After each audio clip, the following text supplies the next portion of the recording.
Once upon a time, in a magical kingdom far far away, there lived a kind and gentle prince named Max.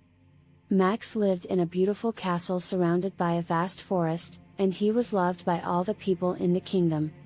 One day, while exploring the forest, Max stumbled upon a tiny fairy who was in trouble. The fairy's wings were broken, and she couldn't fly back to her home in the sky. Max, being the kind-hearted prince that he was, offered to help the fairy. Together, they set off on an adventure to find the magical flower that could heal the fairy's wings. They encountered many challenges along the way, but with Max's bravery and the fairy's cunning, they were able to overcome them all.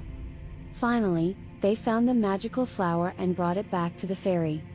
As soon as the flower touched the fairy's wings, they were instantly healed, and she was able to fly again. The fairy was so grateful to Max for his help that she granted him 3 wishes. Max wished for peace and happiness for all the people in the kingdom, for wisdom and knowledge for himself, and for a lifelong companion to share his adventures with. The fairy granted his wishes, and from that day on, Max lived a happy and fulfilling life, always surrounded by those he loved. And so, the kingdom lived in peace and prosperity, and Max and his companion went on many more exciting adventures, spreading kindness and joy wherever they went. And they all lived happily ever after. The end. Sweet dreams.